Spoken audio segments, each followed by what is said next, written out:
어떠한 상황 속에서도 주님만 따라가는 우리 모두가 되어지기를 주님의 이름으로 축원합니다. 성경의 그 믿음의 인물들은 모두 하나님과 긴밀한 교제를 가진 기도의 사람들이었습니다. 그리고 기도의 사람들은 자신의 문제를 위해 물론 기도한 것은 당연하였지만 또 이웃과 나라와 민족을 위해서도 기도하는 자들이었습니다. 그리고 오늘 본문의 모세도 그러한 지도자 또 기도자였습니다. 그는 무슨 일이 있을 때마다 무릎 꿇어 하나님 앞에 기도하였고, 특별히 민족을 위해서 무릎을 꿇어 간절히 기도하던 자였습니다. 오늘 본문을 통해서도 우리는 모세가 자기 백성의 참담한 현실을 보고 하나님께 나아가 간절함으로 기도드린 그 기도를 우리가 볼 수 있었습니다. 오늘 본문의 앞의 내용을 보면은 모세가 산에 올라가 하나님으로부터 계명을 받고 있는 동안 이스라엘 백성들은 금송아지를 만들고 그곳에 절하였습니다. 이에 진노하신 하나님께서 이스라엘을 진멸하려 하셨습니다. 그때 모세가 하나님께 아브라함과 이삭과 야곱에게 하셨던 그 약속을 하나님 기억하옵소서라고 그 약속을 하나님께 말씀드리며 말씀을 붙잡고 백성의 용서를 간절히 간구하였습니다. 이에 하나님께서는 그 완악한 백성을 진멸시키려는 그 무서운 그 심판의 뜻을 돌이키시게 됩니다. 그리고 모세가 하나님께서 주신 두 증거판을 가지고 산을 내려오게 되죠. 그 모세가 백성들에게 가까이 이르렀을 때 그의 눈앞에는 하나님께서 말씀하신 것 같이 우상 앞에서 춤추는 백성들, 그 참담한 죄악의 모습들을 직면하게 됩니다. 이에 모세는 크게 노하게 됩니다. 그래서 그 두 돌판을 깨뜨리고 우상을 불살라 그것을 가루를 내어 물에 뿌려 이스라엘 백성들로 그것을 마시게 합니다. 또한 우상 숭배에 연루되지 않은 자들을 모읍니다. 그래서 우상 숭배한 자들을 죽이게 합니다. 그리고 다시 모세는 산으로 올라 여호와께 나아갔고, 모세는 또다시 하나님 앞에 엎드립니다. 그리고 하나님 앞에서 그들의 죄를 사해 달라고 기도할 때 자신의 생명도 아끼지 아니하는 간절한 기도를 하나님 앞에 드리게 됩니다. 그렇다면 모세가 다시 하나님 앞에 올라가 이렇게 기도한 그 이유는 무엇이었을까요? 그것은 모세가 백성의 죄악된 현실을 직접 봤기 때문입니다. 체험했기 때문입니다. 백성들이 우상 앞에서 춤추며 방자하게 뛰노는 것을 보았습니다. 또 백성들을 방자하게 한 그 아론은 모세의 질책에 구구한 변명을 하며 자신이 져야 될 책임을 백성들의 편으로 은근히 떠넘기는 참담하고 심각한 죄악의 현실을 대면하였기 때문입니다. 뿐만 아니라 레위 사람들의 헌신되어 3,000명의 이스라엘 자손을 심판하였지만은 그것으로 그들의 그 모든 죄가 깨끗하게 다 해결될 수 있는 것이 아니었기 때문입니다. 그래서 모세는 다시 한번 하나님 앞에 나아갈 수밖에 없었고, 자신의 백성을 구해달라고, 자신의 백성을 용서해달라고 하나님 앞에 다시 간구할 수밖에 없었던 것입니다. 또 모세에게는 자기 종족 이스라엘을 사랑하는 마음이 있었습니다.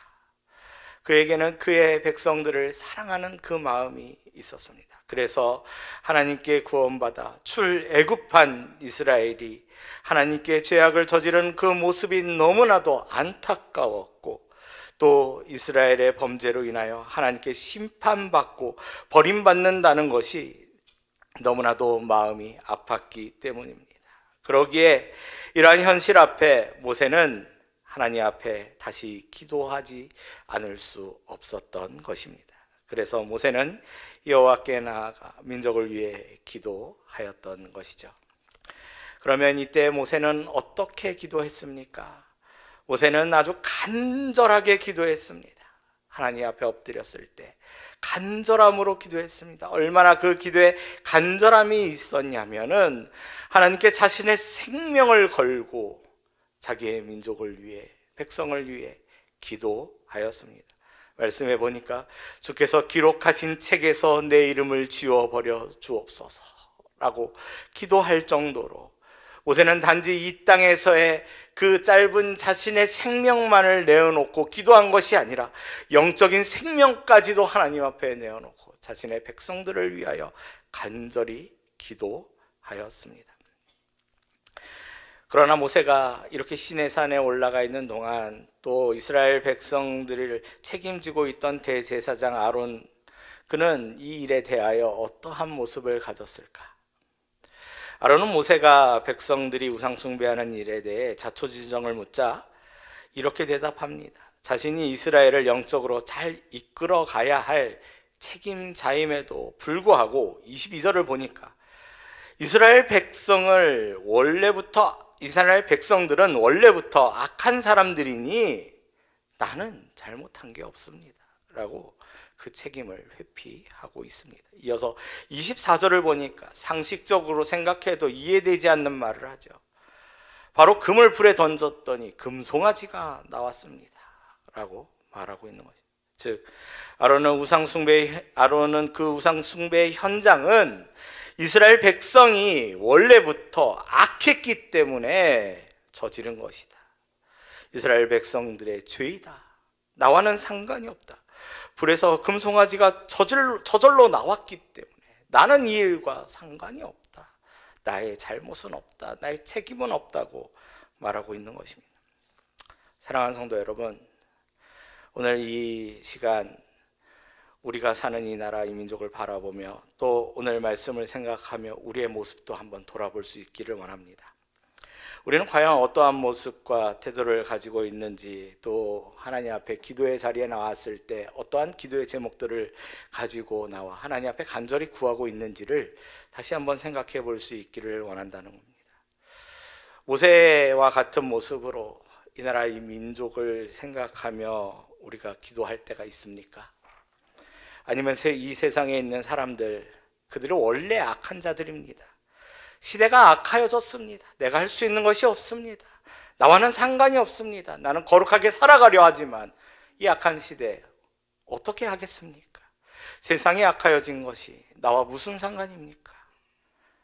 이렇게 자신의 책임을, 기도하지 못한 그 책임을, 세대를 바로 이끌어가지 못한 책임을 아론의 모습과 같이 그렇게 하나님 앞에 변명하고 있지는 않는지 우리의 모습을, 우리의 기도를 돌아볼 수 있기를 원합니다. 특별히 오늘은 3.1절 아닙니까? 1910년 일본 제국에 의해 대한제국의 주권이 강탈당하였습니다. 암흑과 같은 일본의 식민지 시대 속에 살아가게 됐죠. 지금으로부터 105년 전 1919년 3월 1일 일본 제국의 지배에 항거하여 독립을 선언하며 대한민국 독립운동의 시작을 알리게 되고 기념하는 그러한 날이 바로 오늘 3.1절입니다.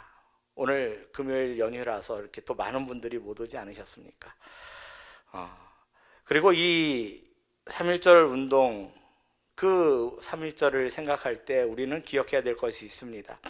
이 3.1절 운동에는 순교를 각오한 기독교인들의 기도가 있었음을 우리가 반드시 기억해야 됩니다. 3.1절 운동이 그저 나라의 독립을 위해서 그냥 나라를 사랑했던 사람들이 일어나서 이끌었던 그러한 운동이 아니라는 거죠. 독립선언서에 서명한 민족대표 33명 중 16명이 기독교인이었습니다. 평양의 3.1절 운동은 장대현 교회에서 1만 명의 성도가 모여 하나님께 먼저 예배드리고 간절히 기도하며 시작하였습니다. 만세운동을 주도하였죠. 또 이 3.1 만세운동을 중괄하던 단체였던 독립운동조직위원회가 낸 공식 호소문을 보면 이러한 기도문이 있습니다. 하나님 귀 기울여 주시고 우리를 압제로부터 구원해 주옵소서. 주는 우리의 힘이요 구원이십니다. 우리를 도우시는 하나님, 우리는 당신을 믿습니다. 아멘. 이러한 기도문을 통해 나라를 위해 간절히 기도했던 신앙의 선조들이 있었기 때문에 이 나라가 하나님의 은혜와 그 긍휼로 일본의 식민지 시대에서 해방될 수 있었음을 우리는 기억할 수 있어야 하는 것입니다. 하지만 너무나도 안타깝게 지금 이 시대를 보면 어떻습니까? 하나님은 하나님의 그 큰 은혜를 입었고 하나님의 기적을 체험한 민족입니다. 하나님의 도우심을 경험했던 이 민족입니다. 이 백성들입니다. 그러나 그들은 지금 어떻습니까? 이 백성이 자신을 향하여, 자신을 위하여 금신을 만들고 그것을 예배하며 그것에 제물을 드리고 먹고 마시며 뛰노는 부패한 백성의 모습, 이스라엘과 같은 그러한 모습을 살아가고 있지는 않습니까?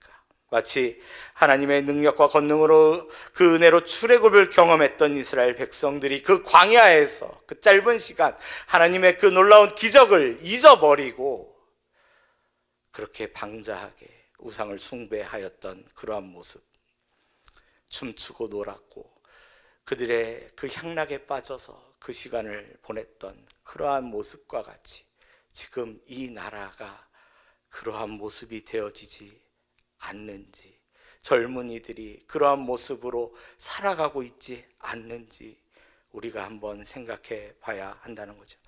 더욱 안타까운 것은요, 이러한 이 민족, 이 백성이 나를 보면서 우리가 모세와 같이 기도하지 못하였다는 거죠. 그렇지 않습니까?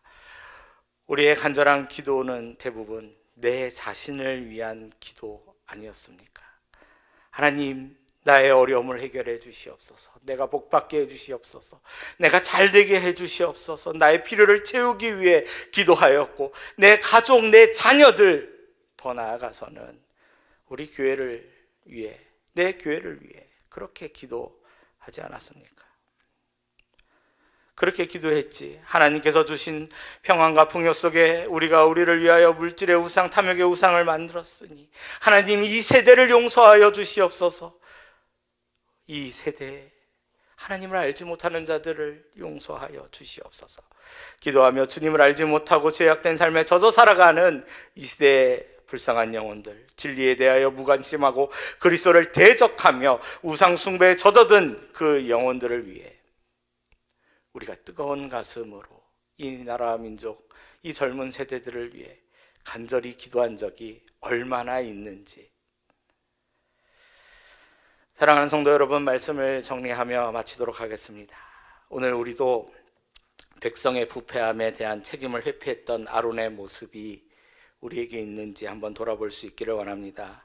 그리고 민족을 사랑하는 마음으로 생명을 내어놓은 만큼 간절히 기도를 드린 모세와 같이 이 민족, 이 백성을 위해 기도할 수 있는 성도들 다 되어줄 수 있기를 원합니다.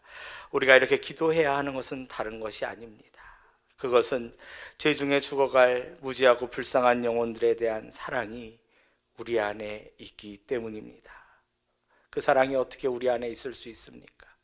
우리가 이미 그 사랑을 먼저 받지 않았습니까?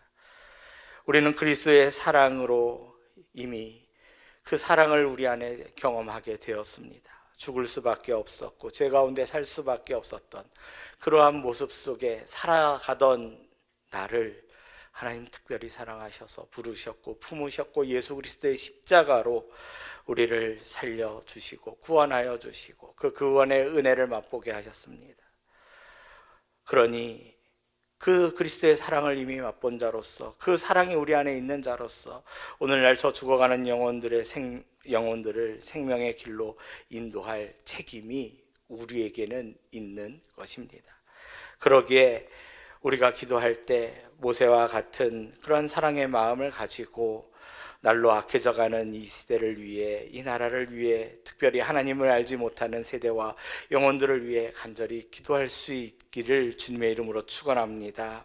그러므로 하나님의 통치와 긍휼과 도우심을 경험한 이 나라가 다시 한번 하나님의 영광을 나타내는 나라여서 하나님의 살아계심을 나타낼 수 있는 나라가 되어질 수 있도록, 또 하나님의 그 회복을 맛볼 수 있는 그러한 나라가 되어주고 그러한 세대가 되어지고 하나님의 축복을 경험할 수 있는 세대가 되어질 수 있도록 우리 모두가 기도할 수 있는 기도자 되어지기를 주님의 이름으로 축원합니다. 기도하겠습니다.